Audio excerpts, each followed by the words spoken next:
There is a video that I'm working on right now currently. It's about an hour long, and I don't like that it's that long because I know many people will not watch it or will not, they will most likely not want to watch it. They will tend not to watch it because of the length of the video, but it's actually a pretty good video. It talks about the proof of the existence of YEHOWAH.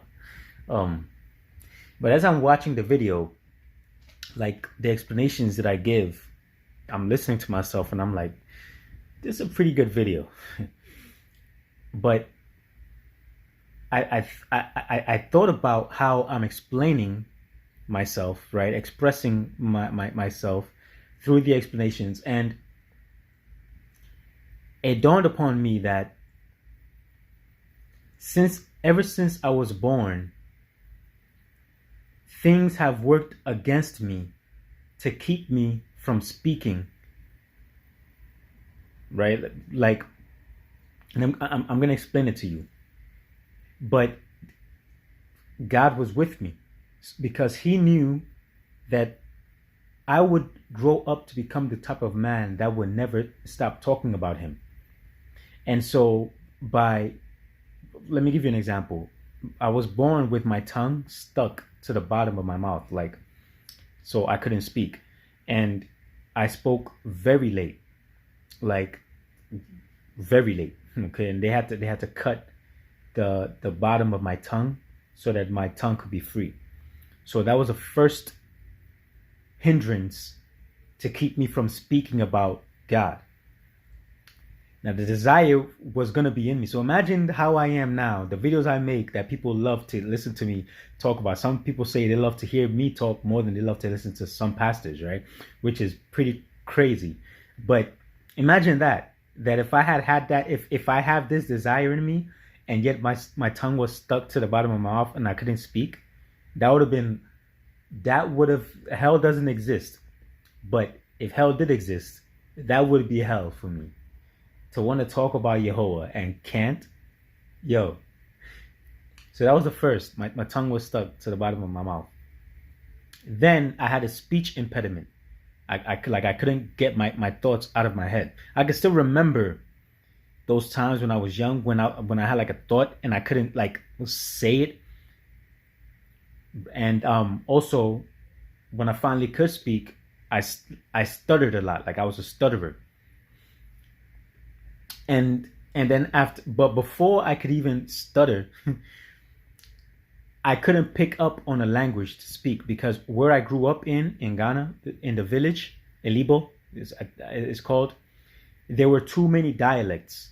So I couldn't pick up on anything because it was too many things to pick up on. So it wasn't like they spoke, for example, English or Spanish, so I would speak Spanish. Or no, it was a lot of different dialects from where I grew up. So it was like a melting pot of different languages, like Ga, Ewe, Twi, Fanti, Nzima, like many different things, right? And then there's English and there's French. Like my dad and my mom speak French, right? So my mom speaks 6 languages, my dad speaks 4. So I couldn't pick up on the language that I wanted to speak. So that also kept me from speaking, right? Like saying something. And then when I finally started to speak, I would stutter and mumble a lot. Then when I finally came to America, I would be in school, like in the kindergarten, and I couldn't communicate with the kids. And I'm a extremely friendly kid. So friendly guy. I was voted as in high school as the most friendliest kid. And also they voted me as the most likely to succeed. Now, mind you, I spoke about God all the time. So I feel like that was God who put it in the hearts of the students to vote me, not only as the most friendliest, but as the most likely to succeed. It was God who was going to make me succeed. So in kindergarten, I'm there in class and I can't communicate with the kids, but yet I'm like the friendliest kid, right? But I can't communicate. And because I'm African, you know how kids are with Africans. So they would make fun of me and it would be like, man, I got this, like I'm friendly, but they're like disrespecting me. And I can't speak because remember, like that's a problem I have, right? So mind you, I have God in my heart the whole time, but I can't talk to anybody about God because like there's a hindrance, right? So they would make fun of me, and I'll get upset, and I'll get angry, and then when I don't know what I'll do, but apparently I did some things, and then the teachers would put me to the side, and they would talk to me, like they would try to explain to me, like ask me what's wrong, and I would stay quiet, but I won't say anything. Like I would just like keep my mouth shut. So my dad came to the school, and then they told my dad, like, Benjamin, your son is a very mean kid. What a contradiction to my character, right?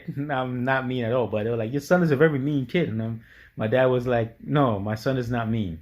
It's just that when my son is angry, he doesn't talk, right? So what my dad did is he took me from that public school, and he put me, thanks to my dad for that, and thanks to my dad for that too, because he knew the desire in me to talk about God is too strong for me to be a kid that can't talk. So God calls my dad.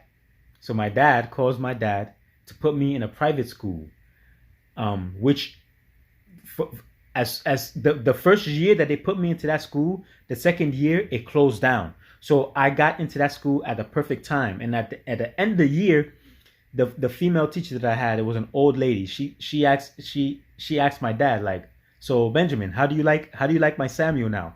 And then my dad was like, yeah, he's come a long way. So that's why I can speak the way I speak now. Otherwise, all the knowledge that God has put within me would not have been able to be shared with anybody.